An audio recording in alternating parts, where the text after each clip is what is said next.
I want to talk a little bit about outcasts and the role of outcasts in society. To be a member of society or a member of a community, you need to care about society and care about community, to be participating in it, willingly or reluctantly.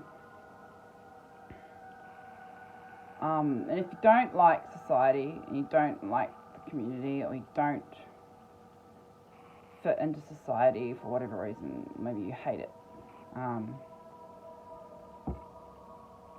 you leave it, you reject it, and you're going to be a lone hermit person. Perhaps not willing to go that far. You still like your sort of creature comforts and conveniences and shopping malls and affordable apartment and a unit block, whatever. So you just participate in society and just take it for what it is. It is what it is. You didn't really choose to be living in society, but you were born into one and you're part of one until you figure out your next move.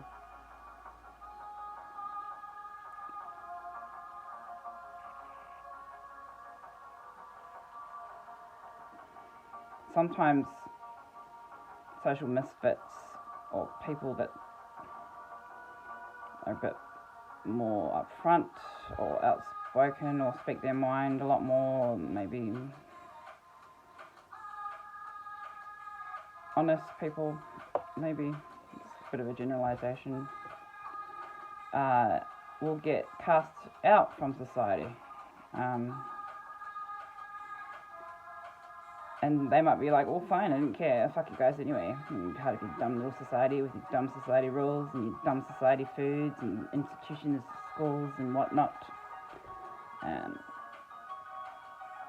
But can't really survive completely alone. Like, we're all interdependent on others, and we're independent of people, but we're also very interdependent on others, and they are to us, and so forth.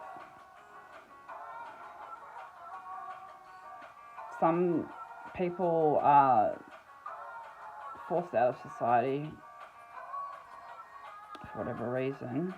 They feel like they're a social outcast. I think these days it's more doable to be like more individualist. But back in history, before,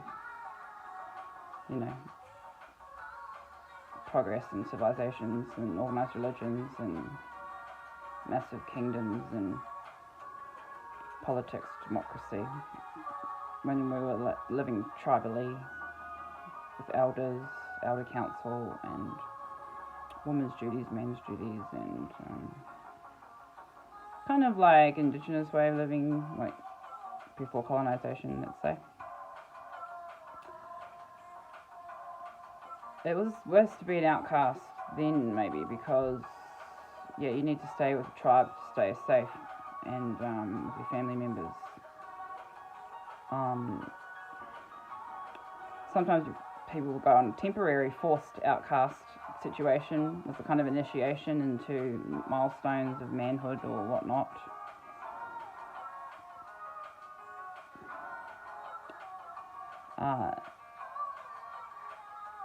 And forced to be brave and live in the wild and be a strong fighter, warrior, self-reliant.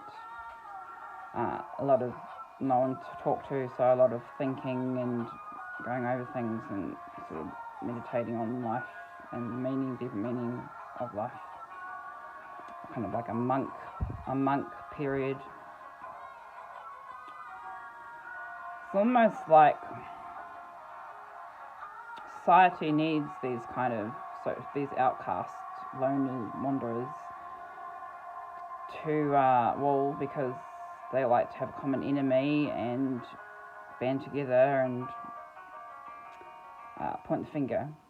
So there's that need. I guess. There's also someone from the people needs to be in touch with the solitary dark side of life.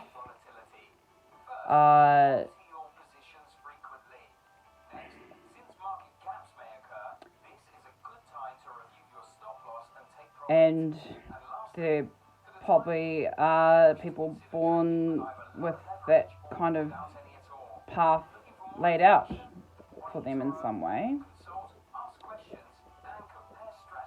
The saddest thing is when you actually had, maybe had hope for society, an idealist sort of perspective, and cared about being part of society, cared for community, contributed to community, connected to, networks, circles of support, if you want to say. Had the capacity to nurture, care, grow, and build, emotionally well communities. Had that sort of agenda.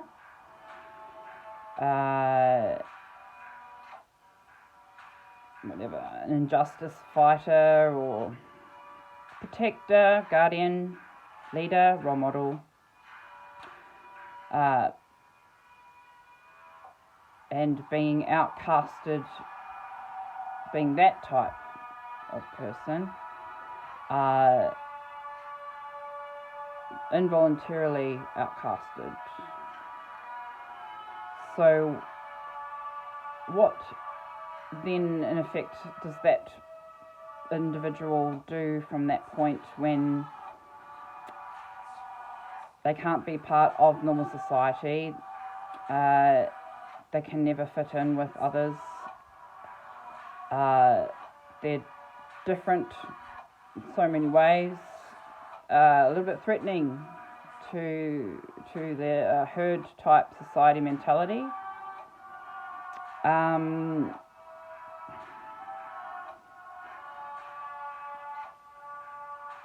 I'm not talking about having an unpopular post on Facebook that got lots of people debating a hot topic and then being made a sort of scapegoat on social media.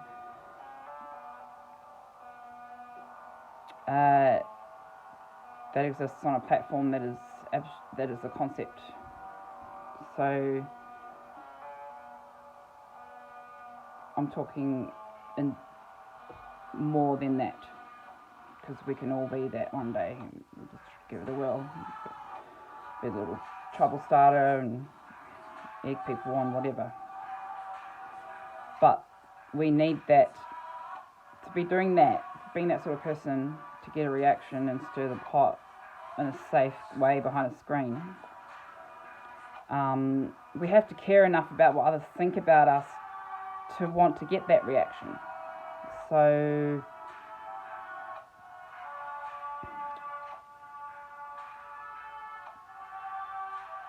to be cast aside sort of suddenly and abruptly and with not really any kind of warning or indication that things were leading that way, the socially minded community participant that loves community, wants to be part of it and building it, believes in it, is essentially cast out to the wild on their own with no handbook and vulnerable because used to having that support. So what does that person now do with that kind of path of the outcast, not wanting to be an outcast, wanting to be part of society? It's the saddest thing.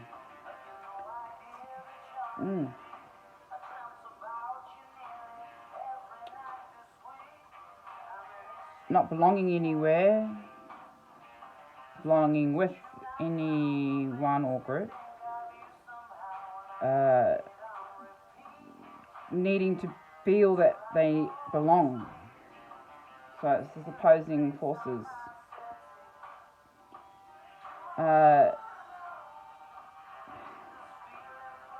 And people may say, the advice givers, the kind of pseudo problem solver types,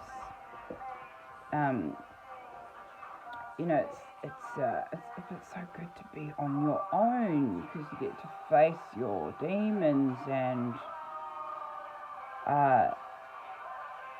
love yourself. Bitch, what do you know about my demons? Then my demons, none of your business. Quite often these people are in relationships or in families, not really actually tried out the concept of truly living solely alone. So the world is full of those. It makes people feel nice and less horrible for you by offering some kind of quick fix or comment or advice in order to try and release them from the uncomfortableness of what is before them. I don't know when we started doing this as a species. I don't know when we started to dislike pain and discomfort so much. When I'm pretty sure our ancestors knew that's what life was about: pain and struggle, and sacrifice and hurt and reflection and evolving and growing, learning, stepping into your power, your birthright, going through the milestones and the sort of semi-sequential kind of order of you sort of go through things that you're only just able to handle. You didn't think you could get through it. You didn't think there was a way out. You didn't think there's anything worse, and then you pull through, and you go and you look back. I kind of got this, and then there's the next, and it's the next, and then this is life.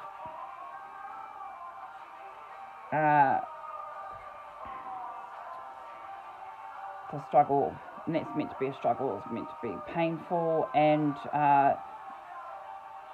the more we try to numb or ignore this fact, also the reality that we all die.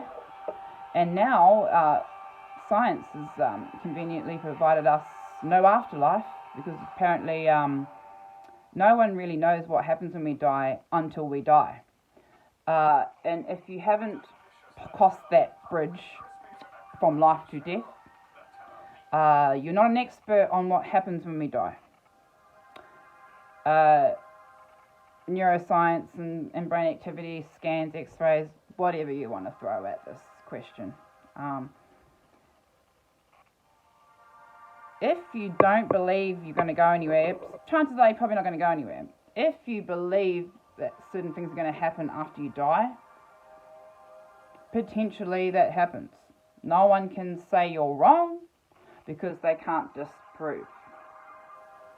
So, started off talking about outcasts, society, now we've ended up into afterlife. So there's a big jump between that and this. But we're always, in some ways, connected to that. We're always on the precipice of order and chaos, or death and destruction, and victory. It's a fine line. It's a juggle. It's a balancing act. We need a little bit of fear of not dying to keep us wanting to survive and live.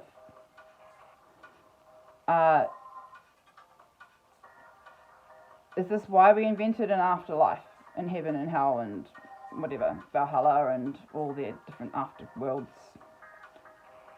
to help us to cope with the fact that when we die, I'll be okay? Or was it more than just a kind of cushy, comfy philosophy of life after death?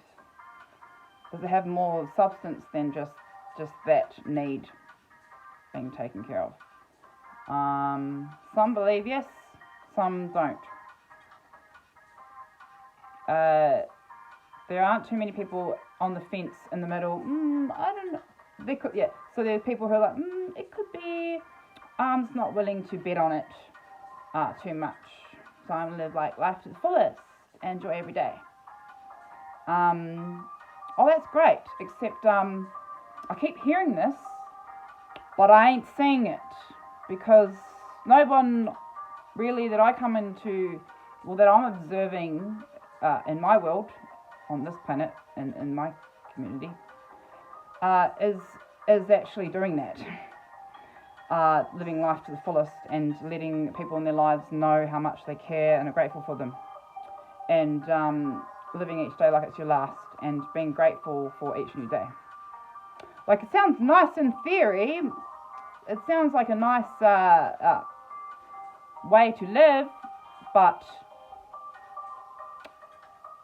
because science isn't really giving us the meaning to why we die and why we were created, why we are here, why did so many millions of steps of evolution in the universe and space happen to create this perfect life-sustaining world with human beings on it that think about this stuff.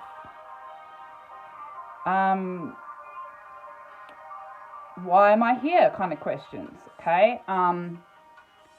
Science has some ways through this predicament, but in my view, limited.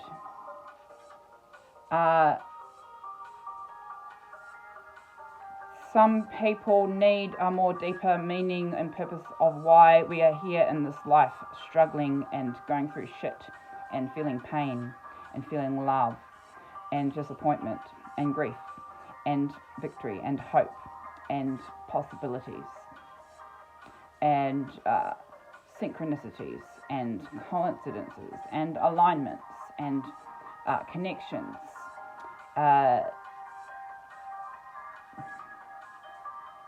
Those people aren't seeking out these things to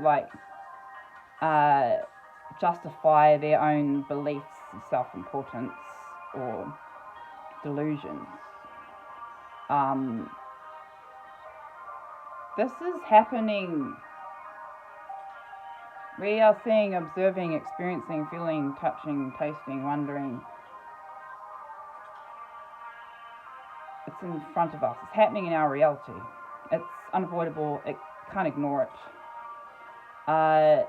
This leads me to be in the camp of, I'm more than just a fence sitter about the afterlife, if it's a thing or not. I'm more on the fence of, hell yeah, there's another realm of experience, other to this amazing, perfect one. There are other realms, dimensions. Afterlife is more significant to me and to a lot of people, more than others. Okay? People believe in reincarnation. It's a thing. People believe time travel exists in the future. It's been invented. It's completely normal and healthy for people to have all these different beliefs, and it's also completely normal and healthy to change and question your own beliefs through time as things go on, and you learn something new that seems to make perfect sense and explains everything you've seen, experienced up to that point, and you think there's no more. Well, there's always more. There's always more coming. There's always more information and more knowledge and more wisdom to gain. So I find it frustrating when the camp firmly on the other side of the fence that is no afterlife, just this life. When you die, that's it. You go out like a candle in the wind, and there's no deeper meaning. We are not all connected. Love is just hormones. Oxytocin releases serotonin, dopamine, and a bunch of other labeled categories of hormone happenings in the body. That's love, and we reason we feel love is because we need to nurture our young when they're born, so that we don't not bond with them and leave them in the forest. And I'm not going to change my view on this. This is it. So actually, that's very close-minded to me. But hey, that's cool. I'm not going to try and sway the view of these peoples.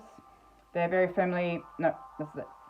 And I'll say to them, are you having fun living your life like it's your last, and appreciating everything and living it like it's your only life? Are you participating in your life? Or do you just like to be right about things? Because it gives you some sense of control and security and comfort in a world that you believe is complete and utter meaningless chaos. Well, how did we get to this point? Because a lot of rational, logical thinkers are in this camp. The ones who want us to see reason and not kill each other over religion, okay? And probably they care about poverty and environmental human issues. Like, they have a moral compass. Moral compass was not developed because of spirituality.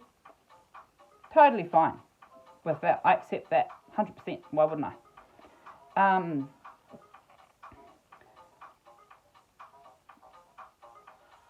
I would ask those people, do they have ceremony in their life? Do they have special occasions that are traditional with them and their friends, family?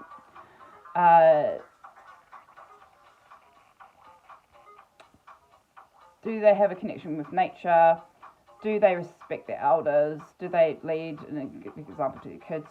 Probably, to the best of their ability. Not everyone's on a spiritual quest of knowledge in life. I understand that. We need those kind of thinkers. But if it's becoming to the point where it's detrimental to the health of society as a whole, and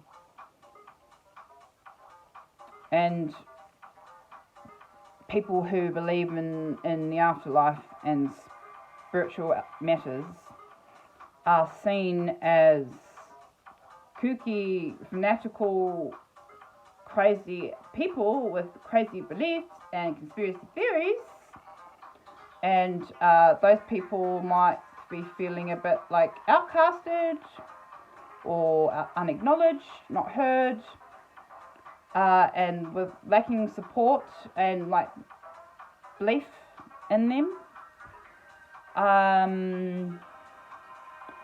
That's when we got a problem.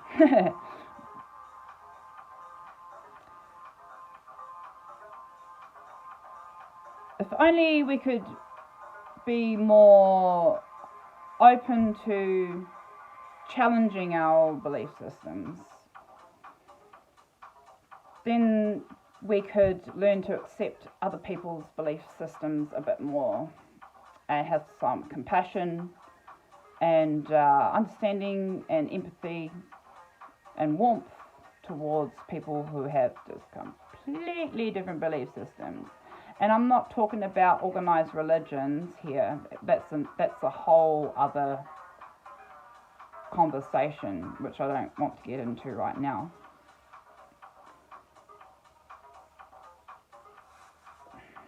Not everyone who believes in spirituality is going to be a religious fanatic that oppresses women and does horrible things two nations based on hardcore fundamentalist religion.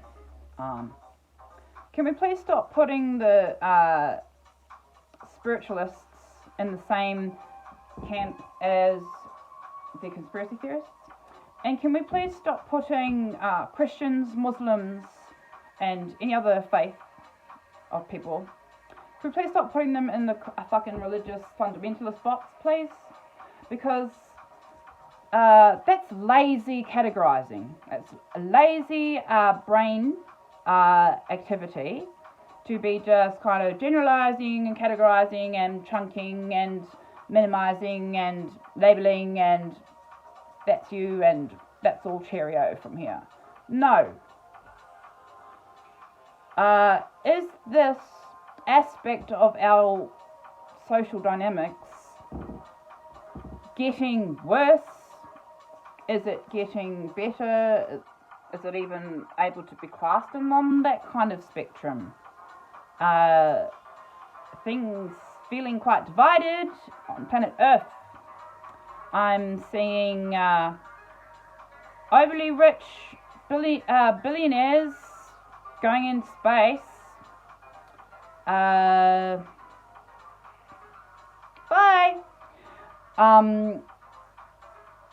Since I was a young child, I've seen images on television and media of extreme poverty, famine, and disease of underdeveloped countries. So I know there is huge disparities in inequality.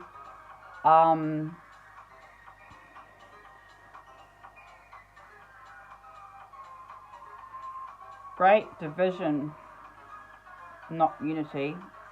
Seems to me unity would be a bit more practical in terms of like unifying people from different nations, diverse nations, and sharing culture and beliefs and traditions and seeing the world through different eyes by connecting with another culture. Instead, we've had globalization, industrialism, and institutionalization, and colonialism, which wasn't ideal. So we need to get past that and heal from that, because everyone in the world is fucking traumatized by this in some way. So fucking unhealthy that we just open our doors to other countries for fucking economic reasons, and trade our resources with countries that commit heinous crimes of humanity, and we're all just meant to fucking comply with this. Okay, that makes me a social outcast, conspiracy theorist. Fine, you put me in that box. Put everyone else in these boxes, in these little fucking liminal spaces, in these little boxes, waiting our turn, waiting in the line, filling out forms, setting our alarm clocks, making our meals for the week, freezing them.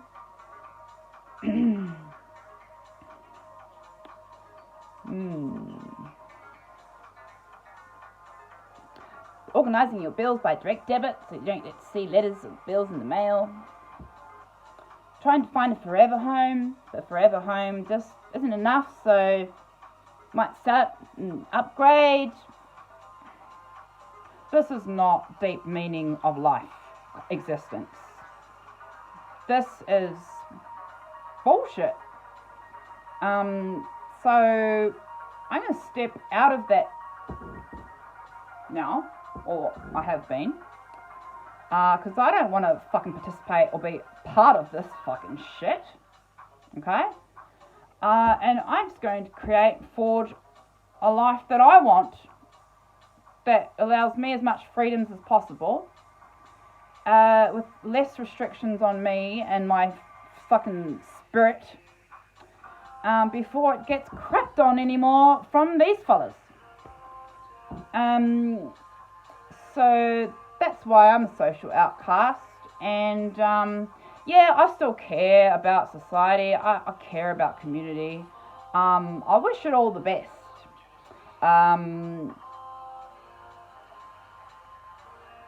Pivotal things needed to happen at pivotal times leading up to this point in history, and they just didn't happen, or something went off plan, or sniper shot the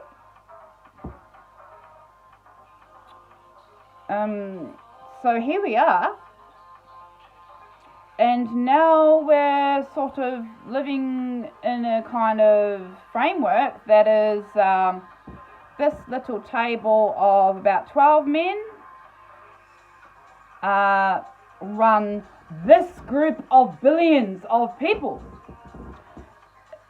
They own us, dictate everything, every aspect of our lives.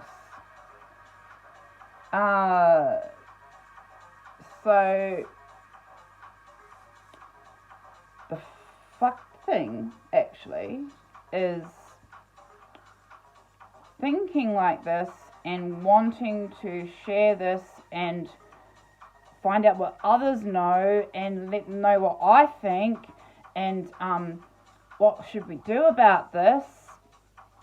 But nobody seems to give a shit from what I'm seeing. Well, there's lots of people that do care and ranting on, but not a whole lot of proactive action. Some real solid problem solving ways out of this. It takes so long just to get an issue resolved, debated on, tries to get past it through the politicians, and it's too slow, this bureaucratic system of doing things. So in come the radicals now. In come the radical people who fucking... the movements, the angry white men movement, the angry feminist movement, the environmentalists, the transgenders. Everybody's jumping on this train of we want our rights. We want our rights. We've been victimized. We are the victims. Blah, blah, blah, blah, blah. Okay, yeah, cool, got it. Now what? How are we going to mobilize now to solve this? For our children's future generations, there's a sense of whatever is happening right now in the world in terms of worldly decisions and changes and social, political, technological advancements, etc. There's a feeling that what's happening and the decisions being made are going to impact us for very long times. So every moment is significant. Every meeting with somebody is significant. Every connection is significant. Every idea is significant. Everything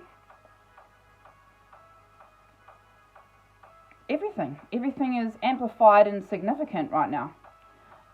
So what way are you going to walk? And what things are you going to stand for? And how are you going to go about preaching it and doing something about it? Seems to be very thick in the air right now. For me, from what I'm seeing, feeling, experiencing. It's like shit getting all fucked up and messy right now so we can get to the fucking through it. And build your support circles. You're gonna need them.